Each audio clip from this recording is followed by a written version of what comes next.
the HOA's new security force. When I first moved into the neighborhood, I had been warned by a few locals that our HOA president, Mrs. Karen Whitmore, was one of those people who loved power a little too much.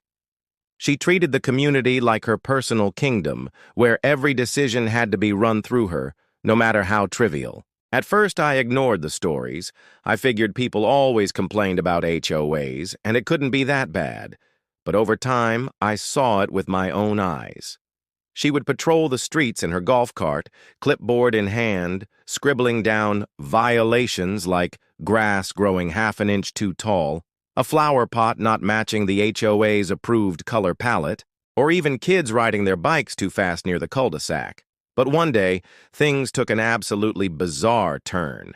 She announced at a community meeting that the neighborhood now had an official security enforcement division, which was essentially her way of saying she had created her own police force.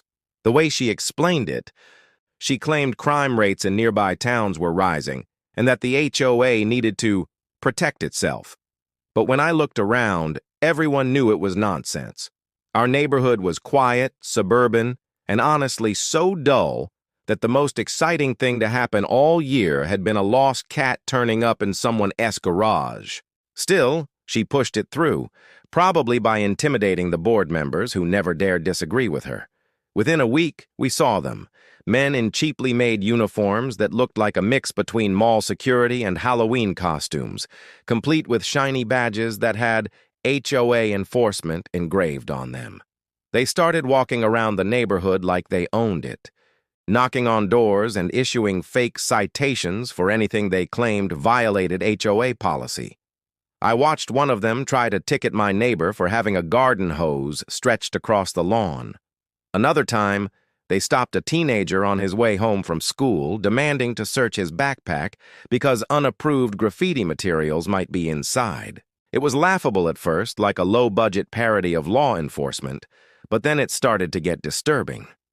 These guys weren't just bossy, they were acting like they had actual legal authority. They threatened fines, they claimed they could detain people, and one even carried around a pair of handcuffs clipped to his belt, like some cheap prop from a costume store. Most of the neighbors grumbled, but complied because they did not want the stress of fighting the HOA. I, however, knew something wasn't right. As an FBI agent, something I never advertised to anyone in the neighborhood, I immediately recognized that what they were doing was crossing legal boundaries in dangerous ways. Private citizens pretending to be police officers isn't just unethical, it's a crime. I kept quiet at first, watching carefully, gathering details because I wanted to understand just how far they were planning to take this charade. But little did I know, their hunger for control would soon bring them right to my doorstep. And that's when their fake authority would collide with my very real badge.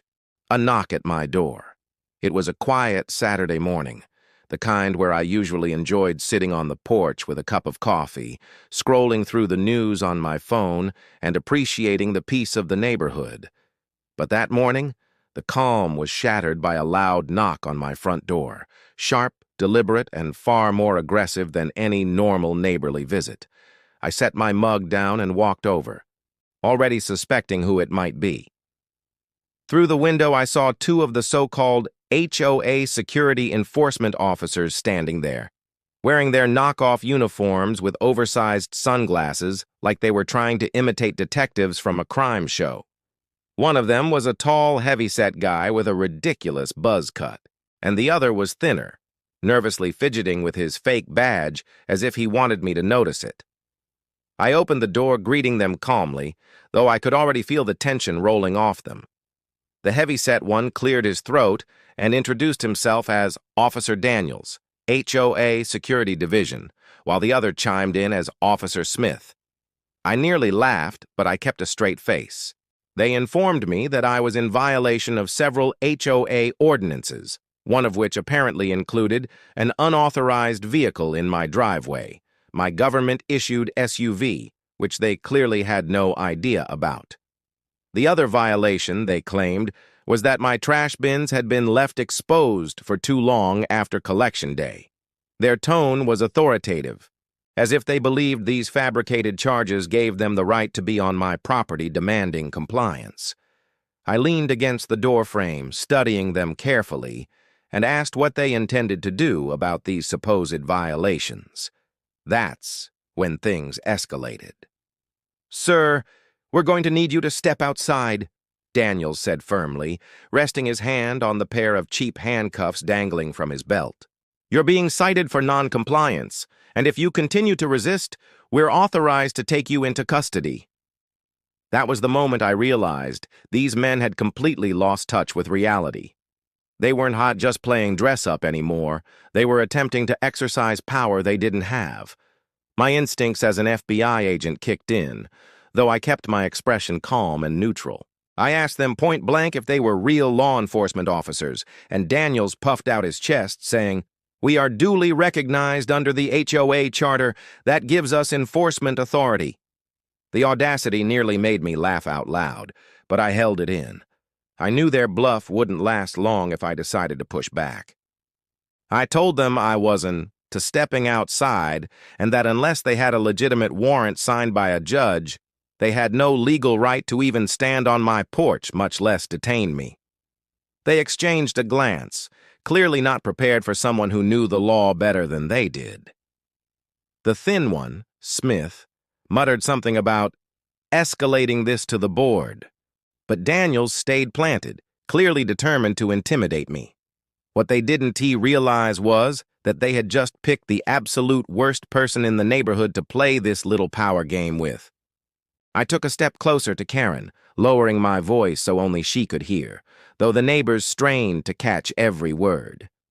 "You think you've built yourself a little kingdom here. You think that clipboard, that HOA charter gives you power. But what you've done today crosses lines you can't even begin to comprehend. You set up a fake police force. You gave them fake badges, fake uniforms, and told them they could arrest people. That's not leadership, Karen. That's criminal conspiracy." She tried to hold her ground, but her face betrayed her. The smugness was gone, replaced by the pale, tight-lipped panic of someone realizing they were in way over their head. At that moment, one of my colleagues stepped out of the unmarked SUV parked nearby. Agent Morales, a seasoned investigator with a no-nonsense demeanor, approached, flashing her badge to the small gathering of neighbors who were now openly watching. "Sir," she said, addressing me with professional formality, "we've confirmed the presence of counterfeit badges and uniforms. We've also got witness statements from several neighbors about these individuals conducting unlawful detainments and issuing fake citations." She gestured toward Daniels and Smith, who looked like they wanted the ground to swallow them whole. "We're ready to proceed." The collective gasp from the neighbors rippled through the crowd like a wave. This wasn't just my word against the HOA anymore. This was official. Federal agents were here, confirming everything. Karen, in a last desperate bid, threw her arms up and shouted, "This is harassment! You can't just come in here and take over! This is a private community! We govern ourselves!" The irony of her statement nearly made me laugh.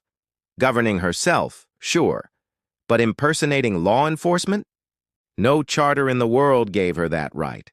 I held her gaze and replied, "You're about to find out just how much the government cares about your private community."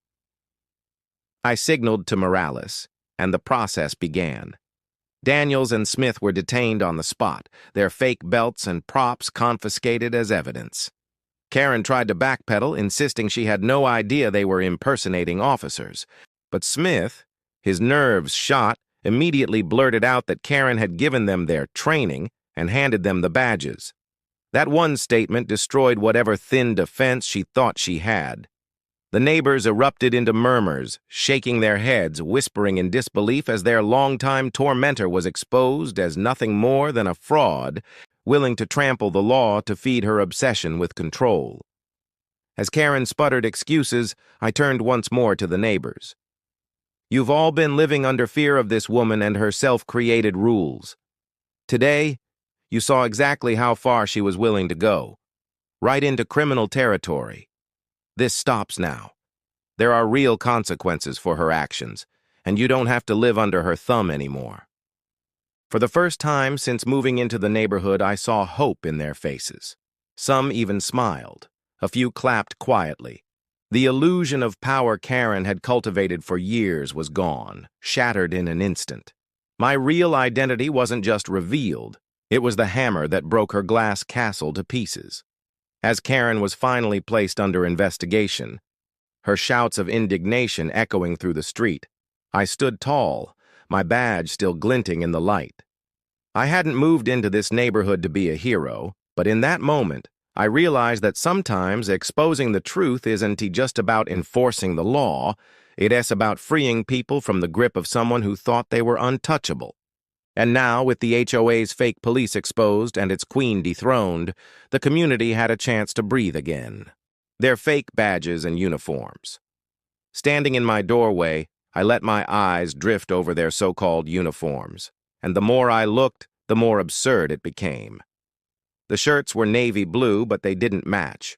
One was clearly a surplus security shirt you could buy online, and the other had a shiny patch sewn on crookedly, as if it had been ironed by a kid rushing to finish a school project. Their badges caught my attention next. They weren't real metal shields like actual law enforcement carry. They were flimsy, almost plastic-looking, with the words HOA Enforcement Division engraved in large, bold letters. The funniest part was the cheap clip-on holders that looked like they came straight from an online costume shop. As someone who had spent years handling real federal credentials, I could spot the difference instantly. The contrast was almost insulting. Then there were their utility belts. Daniel's, the bigger one, had one that was overloaded with random gear, a flashlight, pepper spray, and those ridiculous handcuffs he kept fingering like a nervous tick. Smith's belt was even more of a mess, holding a walkie-talkie that clearly wasn't even on, and what looked like a plastic holster with no firearm inside. They looked less like professionals and more like two kids who had raided the clearance section of a surplus store and decided to role-play as cops. The more I studied them, the more I realized just how dangerous this game really was. They weren't just trying to scare people with fines anymore, they were escalating into impersonating officers. That crossed into federal territory, and they had no clue how serious it was. But instead of revealing who I really was, I decided to keep probing. I asked them to show me their credentials. Daniels puffed his chest out and flashed his badge, holding it like it was a golden ticket. While Smith fumbled with his, nearly dropping it, I took a slow, deliberate look, nodded, and asked, "Where exactly did you receive your commission?" That question landed like a brick. Daniels stammered for a second before saying something about the HOA board authorizing full enforcement authority. It was laughable. Real law enforcement commissions don't come from suburban boards filled with retirees and power-hungry busybodies. I almost wanted to applaud their performance. It was so bad it bordered on comedy. But beneath the humor was something darker. If they were bold enough to fake badges, wear fake uniforms, and threaten arrests, how long before they actually tried to handcuff someone or drag them off their property? I could feel my patience thinning. Neighbors might have been intimidated, but I wasn't. I leaned forward, locking eyes with Daniels, and said flatly, "Impersonating a law enforcement officer is a federal crime. You boys sure you want to keep playing dress-up?" The color drained from Smith's face immediately, and even Daniels shifted his weight uncomfortably. Still, his ego wouldn't let him back down. He sneered, insisting they had jurisdiction in the neighborhood. That was the moment I knew things were going to spiral, because if they thought they had the power to arrest me, they were about to try. Daniels puffed up his chest and motioned for me to turn around. "Hands behind your back now," he barked. I didn't move. Instead, I reached slowly into my back pocket. Immediately, Smith tensed up, his hand hovering awkwardly near his empty holster, as though he thought I might be pulling a weapon. Daniels stiffened, ready to lunge. But instead of a weapon, I pulled out my leather FBI credentials case and flipped it open in one smooth motion. holding it directly in Daniel's face. The gold badge and ID gleamed in the morning sunlight. "Special Agent of the Federal Bureau of Investigation," I said firmly. "And you two just made the biggest mistake of your lives." The color drained from Smith's face instantly. He looked like he might faint. Daniels froze, his mouth opening and closing like a fish gasping for air, clearly scrambling to process what he had just seen. For a moment, the entire street went silent, the weight of reality crashing down on their ridiculous performance. I stepped closer, lowering my voice so only they could hear. "Impersonating a federal officer is a felony. Attempting to detain a federal officer? That's about as bad as it gets. Do you have any idea the hole you've dug yourselves into?" Daniel stuttered. We were just following the HOA board's orders." Smith, on the verge of panic, blurted out. "We didn't know you were—" I cut him off sharply. "It doesn't matter who I am. You don't have the right to arrest anyone. Not me, not your neighbors, not a single soul in this neighborhood. You are private citizens impersonating police officers, and you are going to answer for that." Daniels swallowed hard. His earlier confidence completely evaporated. But before he could respond, Mrs. Whitmore marched up the street like a general coming to defend her troops. "What's going on here?" she demanded, her voice dripping with indignation. "Why haven't you removed him from the property yet?" That was it. The smoking gun. She had orchestrated this entire stunt, using these two gullible fools as her pawns. I turned to face her, my badge still visible in my hand. The smug expression on her face faltered instantly when she realized what she was looking at. "Mrs. Whitmore," I said calmly, "your little security force just attempted to arrest a federal agent under the authority of a neighborhood HOA. That means you were not just guilty of harassment, you were complicit in a conspiracy to impersonate law enforcement."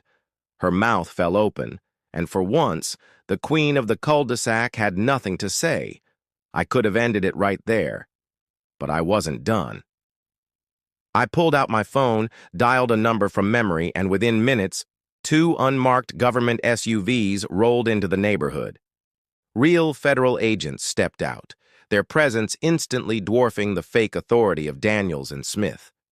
The look on their faces when they realized who they were up against was priceless. Fear, shame, and disbelief all rolled into one. Daniels dropped his toy handcuffs onto the ground, his hands trembling. Smith stammered excuses, but no one was listening. Karen tried to backpedal, insisting it was all a misunderstanding. But it was too late. The trap she had set for me had backfired spectacularly, and now she was caught in the web of her own arrogance. That morning, as my colleagues began questioning the three of them, neighbors gathered in clusters, whispering and pointing. For years, Karen had terrorized the community with her petty rules and power trips. Now, the truth was laid bare for everyone to see. The so-called HOA Security Enforcement Division wasn't just a joke. It was a criminal operation, and I had just pulled the rug out from under it. Daniels and Smith were led away, their fake badges confiscated as evidence, while Karen stood pale and trembling. No longer the untouchable queen she fancied herself to be. Justice was only beginning, and I knew this case would go far beyond the gates of our little subdivision. The attempted arrest. The situation outside my front door was spiraling into a scene that could have been mistaken for a low-budget parody of Cops if it weren't so serious. Daniels, the heavy-set self-appointed captain of this fake HOA police force, squared his shoulders as though he were about to deliver some profound statement, while Smith stood a step behind him, nervously shifting his weight from foot to foot and fumbling with his radio, which I could clearly see wasn't even switched on. Daniel's voice dropped into what he probably thought was a commanding, authoritative tone, but to me, it sounded more like an amateur actor trying out for a role he wasn't qualified for. "Sir, this is your last warning," he declared, gripping the fake badge on his chest as if holding it would somehow transform it into something legitimate. "Step outside, or we will be forced to place you under arrest for repeated violations of HOA ordinances." I could hardly believe the words coming out of his mouth. Arrest? For leaving a trash bin out? For parking my government-issued SUV in my own driveway? The absurdity of it was almost laughable. But I didn't laugh. I knew something they didn't. Impersonating an officer is a felony, and if these two actually attempted to lay a hand on me, they'd be digging themselves into a hole far deeper than any HOA board could ever dream of pulling them out of. Still, I let the scene unfold, because sometimes the best way to expose a fraud is to let them push themselves past the point of no return. I raised an eyebrow and asked coolly, "And what jurisdiction do you think you have to arrest me?" Daniels immediately answered, almost proudly, "The HOA Security Enforcement Division has been granted authority by the board to enforce compliance and detain residents who refuse to follow the rules." He said it with such conviction that for a split second, I wondered if he actually believed his own nonsense. Smith, emboldened by Daniels' bravado, added, "Non-compliance is a serious issue, sir. We're authorized to take you into custody until the board reviews your case." I had heard enough.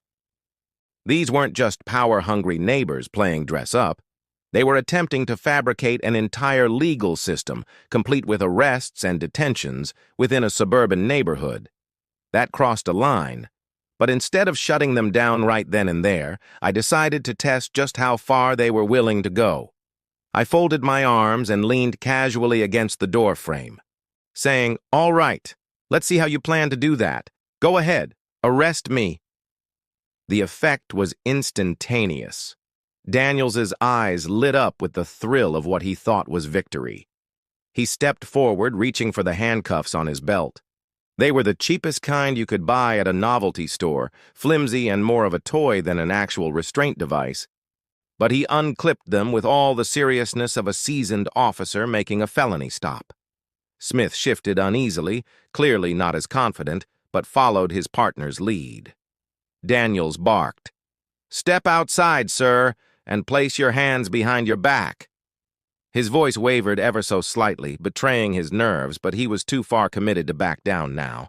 I didn't move, didn't even flinch. Instead, I looked him dead in the eye and asked in a calm, measured voice, "Do you realize what you're doing right now? Do you understand the crime you're committing?" Daniels hesitated, but only for a moment. "We're enforcing the rules," he said stiffly. "No one is above the law here. Not even you." It was almost comical, the irony of a fake cop telling a real FBI agent that no one was above the law. I let out a slow breath, then deliberately stepped out onto the porch, closing the door behind me. If they wanted to make this a show, I'd give them a stage. Neighbors had already started peeking through blinds and stepping onto their porches, curious about the commotion. I noticed Mrs. Whitmore herself, the infamous HOA president, standing at the end of the street with her arms crossed, a smug little smile plastered across her face. It hit me then. This wasn't just Daniels and Smith acting on their own delusions. This was orchestrated. Karen had weaponized these two clowns to try and scare me into compliance, and she was enjoying every second of it, revealing my real identity. When I flashed my credentials and announced who I really was, the silence that fell over the cul-de-sac was almost deafening, like the air itself had been sucked out of the street.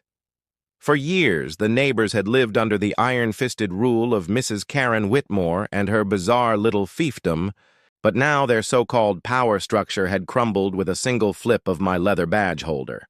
You could almost feel the collective shift in energy as people peeked from behind blinds, stepped cautiously onto their lawns, and whispered to each other, their eyes darting between me, the fake officers, and the HOA president. Daniels's hand, which had been so confidently clutching his toy handcuffs a moment earlier, now trembled at his side. Smith's face had drained of color, beads of sweat dripping down his temple as if he'd just realized the full weight of the crime he'd been complicit in. And then there was Karen, her mouth open in shock, her eyes darting left and right like a cornered animal, trying to piece together some excuse, some explanation, some magical loophole that would make this disaster go away. But there was nothing. She had orchestrated this, and now the mask of control she wore so proudly was slipping for everyone to see. I stepped forward deliberately, not with aggression, but with the kind of measured authority that comes from years of training in federal law enforcement. I let my badge remain visible, not just for Daniels and Smith, but for every neighbor who had suffered under Karen's petty tyranny. "Let me make something clear," I said, my voice carrying through the quiet street. "I am a special agent of the Federal Bureau of Investigation.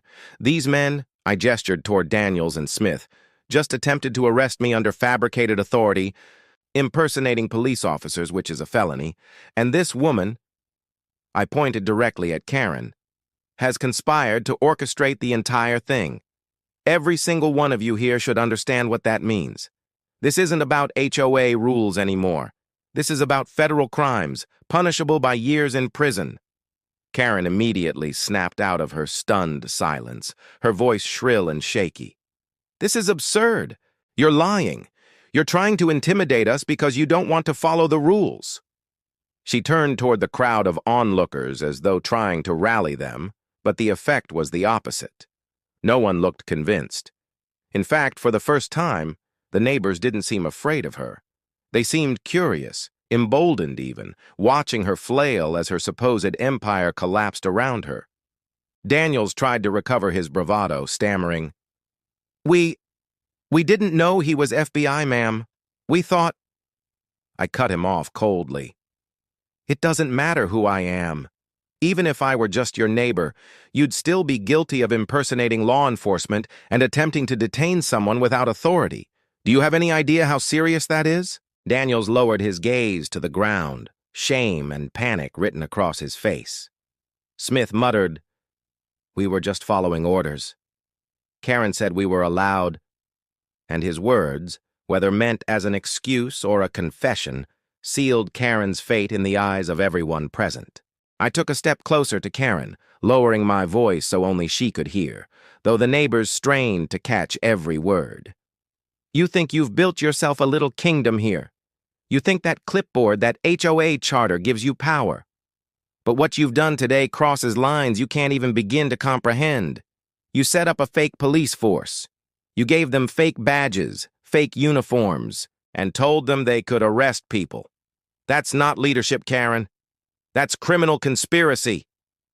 She tried to hold her ground, but her face betrayed her. The smugness was gone, replaced by the pale, tight-lipped panic of someone realizing they were in way over their head. At that moment, one of my colleagues stepped out of the unmarked SUV parked nearby. Agent Morales, a seasoned investigator with a no-nonsense demeanor, approached, flashing her badge to the small gathering of neighbors who were now openly watching. "Sir," she said, addressing me with professional formality, "we've confirmed the presence of counterfeit badges and uniforms. We've also got witness statements from several neighbors about these individuals conducting unlawful detainments and issuing fake citations." She gestured toward Daniels and Smith, who looked like they wanted the ground to swallow them whole. "We're ready to proceed." The collective gasp from the neighbors rippled through the crowd like a wave. This wasn't just my word against the HOA anymore. This was official. Federal agents were here, confirming everything. Karen, in a last desperate bid, threw her arms up and shouted, "This is harassment! You can't just come in here and take over! This is a private community! We govern ourselves!" The irony of her statement nearly made me laugh. Governing herself, sure, but impersonating law enforcement? No charter in the world gave her that right. I held her gaze and replied, "You're about to find out just how much the government cares about your private community." I signaled to Morales, and the process began. Daniels and Smith were detained on the spot, their fake belts and props confiscated as evidence. Karen tried to backpedal, insisting she had no idea they were impersonating officers. But Smith, his nerves shot, immediately blurted out that Karen had given them their training and handed them the badges. That one statement destroyed whatever thin defense she thought she had. The neighbors erupted into murmurs, shaking their heads, whispering in disbelief as their longtime tormentor was exposed as nothing more than a fraud, willing to trample the law to feed her obsession with control. As Karen sputtered excuses, I turned once more to the neighbors. You've all been living under fear of this woman and her self-created rules. Today, you saw exactly how far she was willing to go. Right into criminal territory. This stops now. There are real consequences for her actions, and you don't have to live under her thumb anymore. For the first time since moving into the neighborhood, I saw hope in their faces. Some even smiled. A few clapped quietly. The illusion of power Karen had cultivated for years was gone, shattered in an instant. My real identity wasn't just revealed, it was the hammer that broke her glass castle to pieces. As Karen was finally placed under investigation, her shouts of indignation echoing through the street, I stood tall, my badge still glinting in the light. I hadn't moved into this neighborhood to be a hero, but in that moment, I realized that sometimes exposing the truth isn't just about enforcing the law, it's about freeing people from the grip of someone who thought they were untouchable. And now, with the HOA's fake police exposed and its queen dethroned, the community had a chance to breathe again. Calling in backup. The moment Daniels and Smith realized they were dealing with real federal agents, the entire dynamic of the street shifted. What had started as an absurd HOA stunt had escalated into a full-blown federal case, and I knew this situation wasn't one I should handle alone. I had revealed my badge, but protocol demanded that I escalated officially. So, while Morales and the other responding agents began processing the evidence, the fake badges, the prop handcuffs, the knockoff uniforms, I pulled out my secure phone and contacted headquarters. I kept my voice low,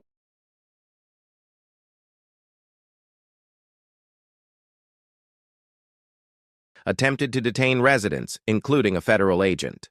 Impersonation of law enforcement, conspiracy, possible fraud, requesting immediate backup.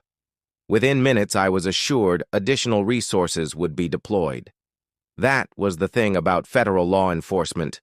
Once you pulled the string, the entire web began to unravel, and what had once been a quiet suburban street suddenly became the center of a much larger operation. As I ended the call, I looked around at the neighbors who had gathered on their lawns, phones in hand, recording the entire debacle. The weight of truth was already spreading beyond this cul-de-sac. Video evidence, eyewitness testimony, and federal involvement meant Karen S. empire wasn't just crumbling. It was being broadcast in real time. By the time the second wave of backup arrived, the atmosphere in the neighborhood had gone from tense disbelief to something almost electric. 2 more government vehicles rolled in, followed by a county sheriff's cruiser and a pair of local police cars. Karen S.'s smug claim that this was a private community evaporated instantly as flashing lights lit up the cul-de-sac and trained professionals stepped out, their uniforms and badges instantly dwarfing the pathetic costumes worn by her so-called officers. Daniels looked like he might collapse. Smith actually sat down on the curb, his hands on his head, rocking slightly as if trying to wake himself from a nightmare.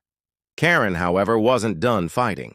She stormed toward the arriving officers, shrieking about jurisdiction and overreach, waving a copy of the HOA charter in her hand like it was some sacred text that could override state and federal law.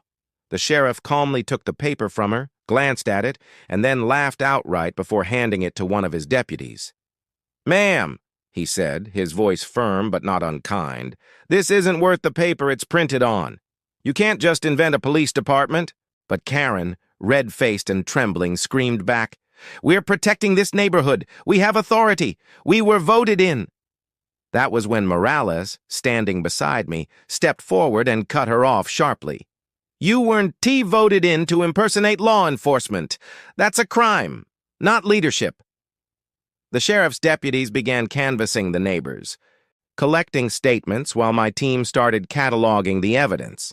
Each fake citation, each counterfeit badge, each recorded instance of intimidation, all of it was documented meticulously. One neighbor, emboldened by the presence of real authorities, stepped forward and confessed that the HOA police had threatened to fine her thousands of dollars unless she stopped hosting Bible study groups in her home. Another described how her teenage son had been stopped and frisked by Daniels under suspicion of trespassing on the very street he lived on. The stories poured out, years of pent-up frustration spilling over now that the iron grip of fear had been broken. And with every testimony, Karen's position grew weaker, her shrill protests drowned out by the overwhelming evidence against her. Still, I knew this wasn't just about Karen. People like her rarely act alone. They build networks of enablers, board members who look the other way, neighbors who are too intimidated to resist. That's why calling in backup mattered. This wasn't just a neighborhood dispute. It was a systemic abuse of power that needed to be dismantled at its roots. I authorized a deeper investigation, instructing my colleagues to subpoena the HOA's financial records. If Karen had been bold enough to create a fake police force, chances were good she had also been mishandling funds, funneling dues into her own pockets, or using them to fund her little empire of control. Backup wasn't just about manpower, it was about resources, authority, the machinery of justice, grinding forward in ways Karen could no longer stop. As the operation unfolded, Karen's desperation grew. She tried everything, pleading with the sheriff, shouting at my team, even attempting to rally the neighbors with cries of, "This is government overreach." But no one rallied. Instead, people began speaking up, loudly now, recounting every petty fine, every bogus citation, every moment Karen and her fake enforcers had made their lives miserable. One man recounted how Daniels had barged into his backyard during a barbecue, demanding to inspect the grill for safety violations. Another neighbor admitted she had been too afraid to paint her front door for years because Karen had threatened to escalate it to the fake police force. It was like a dam had burst, years of fear and resentment spilling out into the open, fueled by the undeniable presence of real law enforcement standing in their corner at last. When backup finally finished its sweep, the picture was clear. Karen's so-called HOA police weren't just a nuisance. They were a criminal operation designed to intimidate and control. Daniels and Smith were formally taken into custody, their wrists bound not by their cheap novelty cuffs, but by real handcuffs that clicked shut with finality. Karen was informed she was under federal investigation, her protests ignored as she was escorted to the sheriff's cruiser.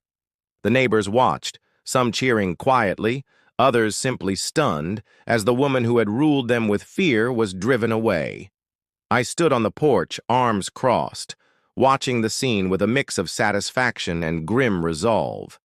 Backup had arrived, the machine of justice was in motion, and there was no turning back. But I also knew this wasn't over. Backup was just the beginning. Investigations take time, and conspiracies unravel slowly. There would be paperwork, trials, legal battles. There would be attempts at defense, claims of misunderstanding, maybe even counterattacks from Karen's allies. But the foundation had been laid, and with the full weight of the FBI, local law enforcement, and the county behind it, Karen's empire of fear had no chance of surviving intact. Backup meant reinforcements, but it also meant accountability. Layers of it, deeper than Karen could ever have imagined when she first ordered Daniels and Smith to knock on my door. And as I watched the flashing lights fade into the distance, I felt the first true sense of peace I'd experienced since moving into the neighborhood. Not because the battle was over, but because I knew, beyond any doubt, that the tide had turned. The HOA president's meltdown. Karen Whitmore had always prided herself on being in control. Control of the HOA board, control of the neighborhood, and, in her own mind, control of the people who lived within the gates of our subdivision. For years, she had strutted around with that clipboard, writing violations like she was judge, jury, and executioner of suburban life. But now, under the harsh glow of police lights, with real FBI agents and sheriff's deputies surrounding her, she was unraveling before everyone's eyes. At first, she tried to maintain her composure, squaring her shoulders, pursing her lips, insisting that all of this was a mistake, that she had only been acting in the best interest of the community. But as the backup agents began cataloging evidence, and the sheriff read through pages of bogus citations she had signed off on, the cracks began to widen. Her voice grew louder, more shrill, each word more frantic than the last. "This is harassment!" she screamed, jabbing her finger toward me as though I were the villain in this story. "He's lying. He's manipulating all of you. He doesn't even follow the rules. He thinks he's above the law. That's why we had to create enforcement, because of people like him." She was practically frothing, spittle flying from her mouth as her carefully curated mask of authority crumbled. Neighbors who had once cowered under her scolding now watched with wide eyes, some recording videos on their phones, others whispering in disbelief. For the first time, they weren't afraid of her. They were watching her destroy herself. The meltdown only grew worse as the agents continued their work. Every new piece of evidence seemed to trigger another explosion from Karen. When Morales held up the counterfeit badges and labeled them as federal evidence, Karen shouted, "Those aren't counterfeit, they're official. I had them custom-made with HOA funds approved by the board," a statement that only deepened her legal grave as it confirmed misuse of community funds for criminal activity. When the sheriff AS deputy displayed the training manual she had typed up, pages of ridiculous, pseudo-legal jargon about detaining residents for non-compliance, she shrieked that it was private property and intellectual work protected under copyright law, a defense so absurd it drew actual laughter from the crowd. Daniels and Smith sat silently nearby, their heads bowed, refusing to even look at her, and when Karen noticed their lack of support, she turned on them viciously, calling them cowards and traitors, accusing them of selling her out. Smith, already pale as a ghost, muttered weakly, "You told us we were protected. You said it was legal," his voice breaking with something between regret and fury. That only sent Karen into another fit, screaming that they were supposed to back her up, not fold under pressure. At this point, her meltdown had become a spectacle. Neighbors who had endured years of her tyranny were openly enjoying the show, whispering to each other with giddy disbelief, some even chuckling at the sight of their self-proclaimed ruler reduced to a ranting, red-faced mess. One elderly resident, who had once been fined for having a birdbath in her front yard, muttered loud enough for several to hear, "Looks like the Queen Ass lost her crown."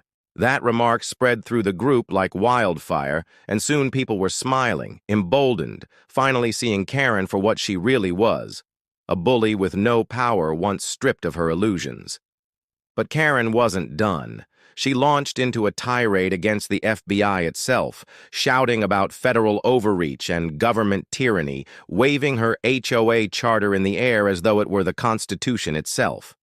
She claimed the board had sovereign authority over the subdivision, a bizarre argument that made even the sheriff chuckle as he remarked, "Lady, this isn't a country, it's a cul-de-sac." The neighbors laughed openly at that, a sound Karen wasn't used to hearing, laughter, real laughter, cutting straight through her delusions of grandeur. Her face turned crimson, her hands shaking as she shouted over them, trying desperately to regain control of the narrative. "You'll regret this," she screamed. "Every one of you will regret this when I sue for wrongful arrest. When I win, you'll all be begging me to take charge again." But the more she shouted, the more pathetic she looked. No one believed her anymore. Not after seeing the fake police force exposed. Not after watching federal agents seize evidence. Not after hearing Daniels and Smith admit she had orchestrated everything. I stood a few feet away, arms folded, watching calmly. As much as part of me wanted to enjoy her downfall, the agent in me understood the darker truth. Meltdowns like hers weren't just embarrassing. They were dangerous. People who thrived on power didn't let go easily. They lashed out. They clung to whatever scraps of authority they could muster, even if it meant dragging others down with them. That's exactly what Karen was doing, trying to spin the story, trying to paint herself as the victim, hoping someone, anyone, would rally to her side. But the neighbors stayed silent, the agents stayed firm, and the sheriff stayed amused but steady, refusing to give her the platform she craved.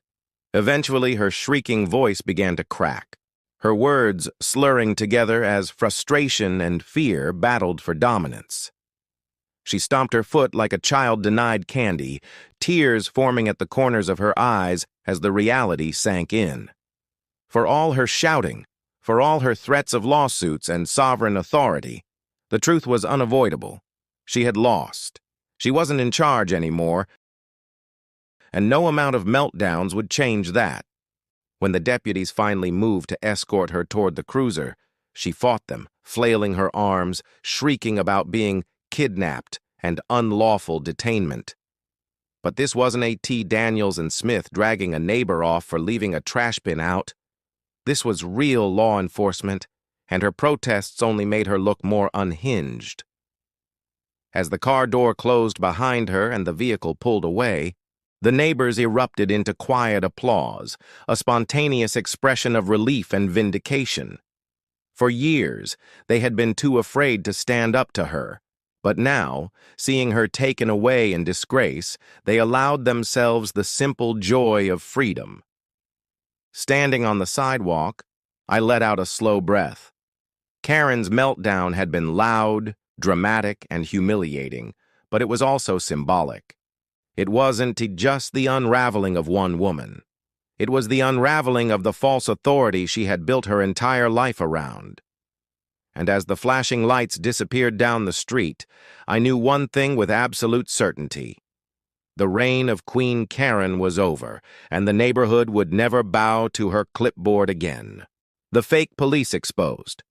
With Karen hauled off in the back of a Sheriff S. cruiser and Daniels and Smith sitting on the curb in handcuffs, their heads hung low like schoolboys caught cheating on a test, the time had come to pull back the curtain on the entire charade. For weeks, maybe even months, the HOA's so-called Security Enforcement Division had strutted around this neighborhood as if they were legitimate authorities, but now, under the harsh spotlight of a federal investigation, every piece of their fake infrastructure was being dismantled brick by brick. My team worked quickly, cataloging everything. The knockoff uniforms stitched together from cheap security supply websites, the plastic shields with HOA enforcement etched across them in comically bold letters, the toy handcuffs, the useless radios, even the ridiculous training manual Karen had distributed that included such gems as always assert your authority with confidence and residents must obey commands immediately or face detainment. Each item was tagged, photographed, and logged as evidence, the pile growing larger by the minute on the hood of the FBI vehicle. The neighbors, who had once trembled at the sight of these props, now stared in disbelief and then laughter, realizing they had spent months living in fear of nothing more than a costume party masquerading as law enforcement. One man burst out laughing when Morales held up a badge and bent it in half with her bare hands to demonstrate how flimsy it was. "You mean to tell me," he chuckled, "that I paid a $500 fine to a guy wearing a toy badge you can buy on Amazon?" Heads turned, murmurs spread, and a wave of indignation rolled through the crowd. What had once been fear was now anger, anger at having been duped, manipulated, and intimidated by nothing more than smoke and mirrors. But the exposure didn't stop at the props. As agents dug deeper, the true extent of the scam became clear. The fake police weren't just issuing bogus citations, they were profiting from them. We uncovered records showing thousands of dollars collected in fines, money that was never deposited into HOA accounts, but instead funneled into a private slush fund controlled by Karen and her closest board members. Neighbors who had been bullied into paying up now saw exactly where their money had gone. Not to community improvements, not to maintenance or landscaping, but to bankroll Karen's vanity projects and line the pockets of her cronies. One neighbor gasped when she saw a receipt for uniform expenses, recognizing the exact dollar amount she had been forced to pay after being fined for a non-compliant mailbox. The realization that her hard-earned money had gone to buy Daniels his fake utility belt was almost too much to stomach. The murmurs of anger grew louder, swelling into outright outrage as people demanded justice, their voices echoing through the cul-de-sac. For years they had been cowed into silence, but now, with the fraud laid bare, their fury was unchained. Daniels and Smith, faced with the mounting evidence, began to crack. Daniels tried to maintain a stoic silence at first, but under questioning, it became obvious he wasn't cut out for the pressure. "We were just doing what Karen told us," he muttered, his voice shaking. "She said it was legal, that the board had approved it. She said we were helping the community." His words spilled out like a confession, every sentence another nail in Karen's coffin.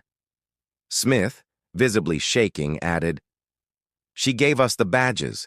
She told us to act tough so people would listen. She said if we didn't, the neighborhood would fall apart." Neither man looked like the swaggering enforcers they had once pretended to be. Stripped of their costumes, they were nothing more than frightened pawns who had been used by a woman obsessed with power. The neighbors watched their humiliation with grim satisfaction. It was not just about seeing Daniels and Smith fall. It was about seeing the truth exposed in the open, undeniable and irreversible. And then came the digital evidence. My tech team pulled records from the HOA's official email accounts and uncovered messages that left no doubt about the conspiracy. Karen had personally written detailed instructions to Daniels and Smith, outlining how to approach residents, how to confiscate items deemed non-compliant, and even how to detain anyone who resisted. The language was chilling, not just because of the audacity, but because of the intent.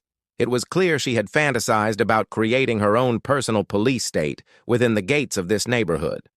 One email even included a draft arrest report template, complete with spaces for charges like disruptive landscaping and non-approved exterior paint.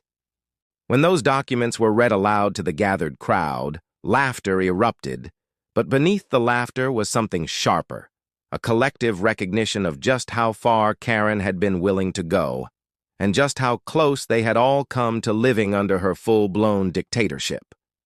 The sheriff, who had been quietly observing until then, shook his head in disbelief.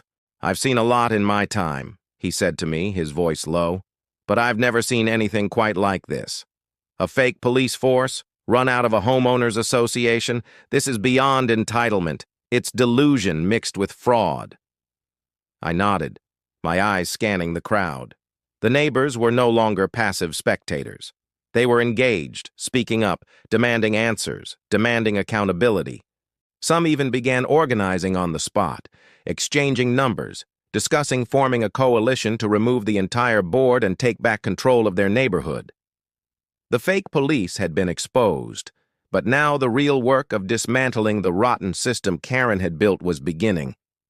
As night began to fall and the last of the evidence was loaded into vehicles, I stood on the porch once again, looking out over the street that had been the stage for this bizarre drama.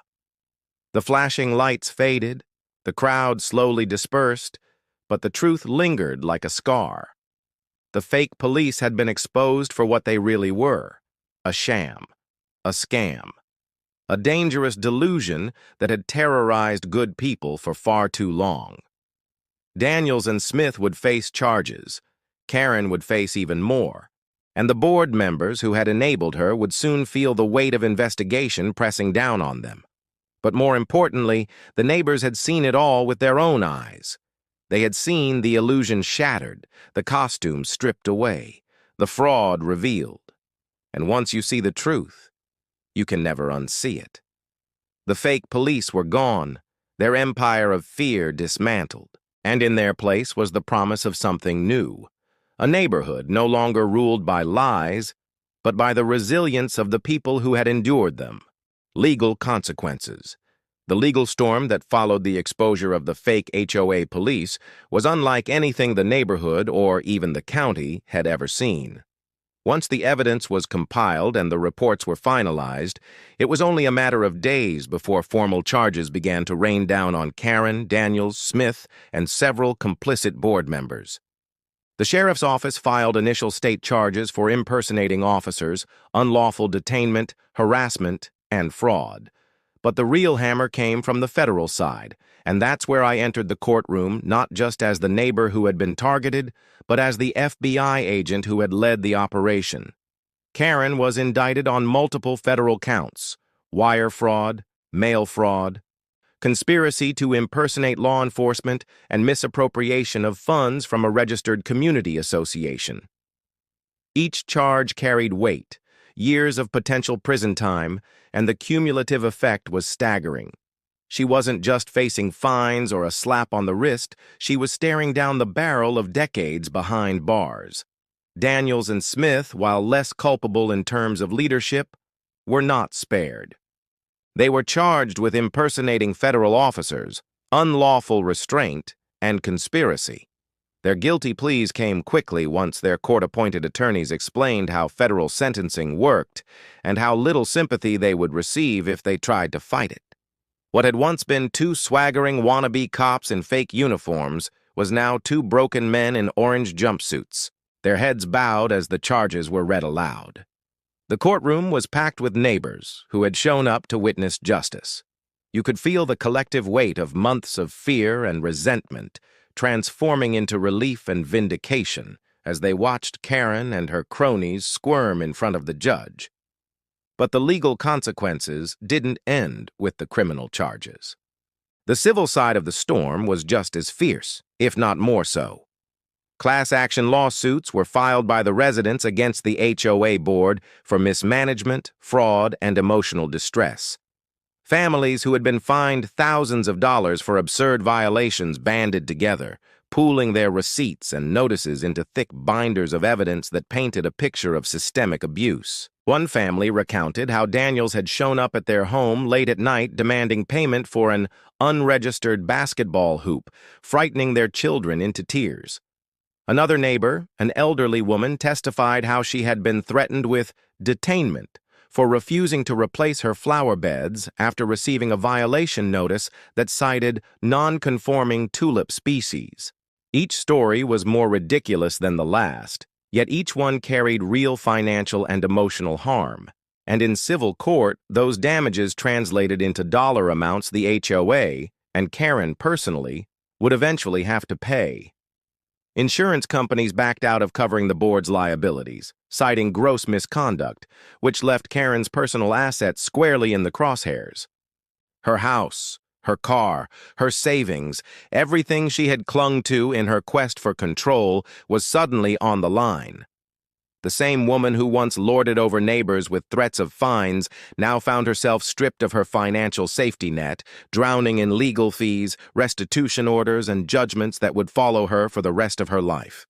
Daniels and Smith tried to mitigate their sentences by cooperating, and their cooperation pulled even more skeletons out of the HOA's closet. They handed over text messages, emails, even recordings of Karen's private rants during enforcement meetings. In one recording, Karen could be heard saying, "If they don't listen to us, we make them listen. That's what the uniforms are for." The audio was played in court, echoing through the chamber like the voice of a dictator, and any last shred of credibility she might have tried to maintain crumbled instantly. Even her own attorney looked embarrassed, fumbling papers as if trying to find an escape route from the damage her own client had inflicted on herself. Daniels and Smith received reduced sentences for their cooperation. Still years in prison, but not the decades Karen was facing. But their reputations were ruined permanently. No one wanted to live next to them, no one wanted to hire them, and when they were eventually released, they would return not as intimidating officers, but as disgraced felons carrying the stigma of their choices. For the residents, however, the legal consequences brought something more than retribution. They brought liberation. The judge appointed a temporary trustee to oversee the HOA until new elections could be held, stripping the corrupt board of all power. The trustees' first act was to suspend all outstanding fines, review past violations, and refund payments that had been collected under false pretenses. Watching residents line up to receive refund checks, money they thought was lost forever, was one of the most satisfying sights I had ever witnessed. Tears flowed, not just from financial relief, but from the symbolic victory of reclaiming their dignity from an institution that had trampled it. The HOA that had once been a source of fear was being rebuilt into what it was supposed to be, a body that served the community, not ruled over it. And with Karen and her allies out of the picture, the neighbors began to breathe freely again. You could see it in the way kids rode their bikes without being chased down by fake officers, in the way families decorated their yards without second-guessing whether tulips or basketball hoops would trigger a fine, in the way people waved to each other with genuine warmth instead of the nervous glances that had defined the Karen era. The broader legal world also took notice. News outlets picked up the story, dubbing it the HOA police scandal, and pundits debated it on national television as an example of entitlement gone wild. Law journals published articles analyzing the loopholes in HOA oversight that had allowed Karen S. scheme to flourish unchecked for so long. Legislators even floated bills aimed at tightening regulations on homeowners associations to prevent similar abuses in the future. What had started as a bizarre local saga had rippled outward, sparking a national conversation about power, accountability, and the thin line between authority and abuse. For me, as both a resident and an FBI agent, it was a reminder of why my job mattered. People often imagined federal cases as involving terrorists, hackers, or spies, and they weren't wrong. But sometimes the most dangerous threats were closer to home, hiding in plain sight, dressed in knockoff uniforms and fueled by unchecked arrogance. In the end, the legal consequences were not just about punishing the guilty. They were about restoring balance to a community that had been held hostage by entitlement. Karen was sentenced to 20 years in federal prison, a punishment that ensured she would never again terrorize another neighborhood.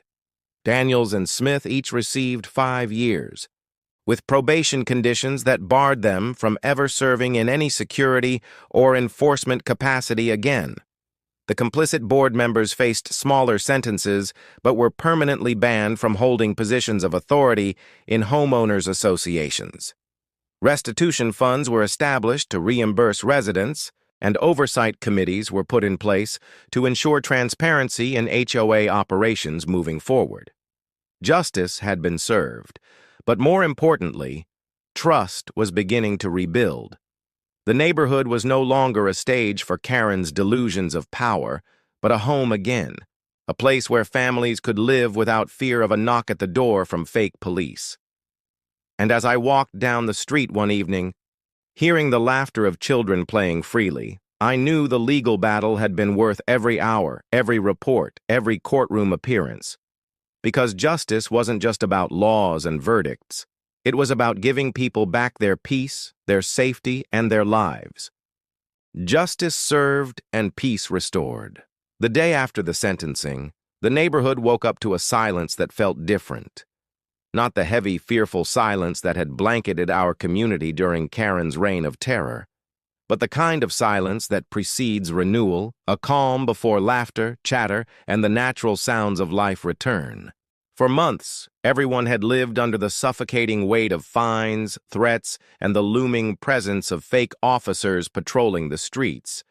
And now, with Karen locked away and her cronies scattered, there was finally space to breathe again. I remember walking down the street that morning, coffee in hand, and seeing small but significant changes. The Peterson kids were riding their bikes again without being shadowed by Daniels in his ridiculous belt. The elderly couple on the corner had set up their garden chairs on the porch with a colorful wind chime that Karen had once deemed a visual disturbance. And the Johnson family's basketball hoop stood proudly in the driveway like a symbol of victory. Even the dogs in the neighborhood seemed to bark with more joy, no longer shushed by HOA violation notices. It wasn't just that the residents had won in court. It was that they had reclaimed their right to live normally, to enjoy their homes without the constant fear of persecution by entitled bullies masquerading as authority figures. And in that, justice was more than the prison sentences, fines, or legal victories. It was the return of peace, of normalcy, of dignity. But peace didn't come automatically. It had to be built. After Karen's sentencing, a community meeting was held in the clubhouse, the same building where Karen and her fake police had once convened their enforcement briefings. This time, though, the room looked and felt completely different. Instead of fear-filled silence and whispered compliance, there was open dialogue, laughter, and even applause as neighbors shared ideas for rebuilding the HOA into something beneficial. A temporary trustee chaired the meeting, but the real voices came from the residents who finally felt free to speak. People who had once avoided eye contact with Karen out of fear of retaliation now stood confidently, sharing visions of community gardens, block parties, and holiday decorations free from arbitrary rules. One man even joked, "If anyone shows up in a fake cop outfit again, we're sending them straight to the talent show." The whole room erupted in laughter, a sound we hadn't heard in far too long. That meeting wasn't just an administrative necessity. It was a rebirth, a declaration that this neighborhood would never again allow power to be concentrated in the hands of a few entitled tyrants. It was the first step toward healing. As for me, I became somewhat of a reluctant figurehead in the neighborhood.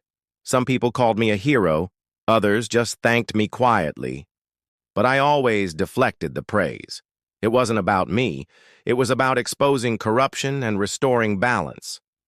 Still, I couldn't deny the satisfaction I felt when neighbors came up to me, sometimes with tears in their eyes, and told me they could finally sleep at night, or that their children were no longer afraid to play outside. That's the real justice, I thought. Not just Karen sitting in a prison cell, but the community thriving again. And thrive it did. Over the following months, the atmosphere changed completely. Lawns sprouted flowers Karen would have fined, families strung up holiday lights without a second thought, and kids chalked up sidewalks with colorful drawings that stayed without anyone threatening to fine their parents for defacement of property. The simple joys of suburban life, once policed to absurdity, came rushing back like water through a broken dam. On a broader scale, the scandal left a legacy beyond just our block. Legislators and city officials had taken notice of the case, and new regulations were introduced to limit the unchecked power of HOAs. Mandatory transparency requirements, restrictions on fines, and background checks for anyone in a security or enforcement capacity became the new standard. What Karen and her cronies had intended as a personal power grab ended up sparking reforms that helped protect thousands of homeowners across the state. It was ironic. Her entitlement and hunger for control had backfired so spectacularly that she had inadvertently paved the way for greater fairness. I knew she would hate that thought, and in some quiet way, it made the victory even sweeter. Peace, however, isn't just legal or structural, it's emotional. And the residents needed closure. A few weeks after the dust settled, the neighborhood held its first official block party in years. It wasn't extravagant, potluck dishes, kids' games, a rented bounce house, but it was symbolic. I remember standing off to the side, plate of barbecue in hand, watching families laugh together, neighbors clinking glasses, and children running freely without glancing over their shoulders for some self-appointed officer. The air smelled of grilled food and fresh grass, and for the first time in a long time, it felt like home. One of the neighbors set off a few small fireworks at dusk, and instead of people cringing, worried about a violation notice, the crowd cheered. It was a celebration not just of freedom from Karen, but of unity. People had been fractured by fear, but now they were bound by resilience, stronger together for having endured. As night fell and the party wound down, I found myself reflecting on everything that had happened. The fake HOA police, The attempted arrest, the courtroom drama, it all seemed almost surreal, like something out of a movie. But it had been real. Painfully real for the people who had lived under that regime. And yet, here we were, not broken, but stronger. I thought about Karen, sitting in her prison cell, no longer the queen of her suburban kingdom, no longer barking orders and inventing rules. Her story would end behind bars, remembered only as a cautionary tale of how entitlement can spiral into destruction. Meanwhile, the story of the neighborhood would continue, families growing, lives unfolding, laughter echoing through the streets. That, to me, was the ultimate justice, that her reign would be forgotten, but our community's strength would endure. Months later, when I walked through the neighborhood on a warm summer evening, I saw it in every detail. The Peterson kids selling lemonade at a stand without worrying about unlicensed vending, the Johnsons hosting a barbecue with music playing freely, the elderly couple tending to their tulips with smiles on their faces. Life had returned, and with it, peace. The neighborhood had transformed from a place of fear into a place of joy, from a battleground into a community.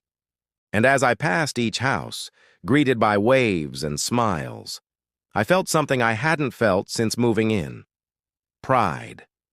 Pride in the resilience of ordinary people who stood up to entitlement, pride in the justice system that had worked when it mattered most, and pride in the quiet but powerful victory of peace restored. In the end, justice served wasn't just about Karen S. 20-year sentence or Daniels and Smith S. prison terms. It wasn't just about the restitution checks or the legislative reforms. Justice was the sound of children laughing in the street, the sight of neighbors helping each other with groceries, the freedom to decorate a porch without fear, the simple act of living without oppression. It was the restoration of trust, the rebuilding of unity, the return of dignity. And as the sun set over our quiet, peaceful neighborhood, I knew one thing with absolute certainty. Entitlement had been defeated, and in its place, a true community had been born again. That was the ending Karen could never control, the justice she could never undo, and the peace she could never touch.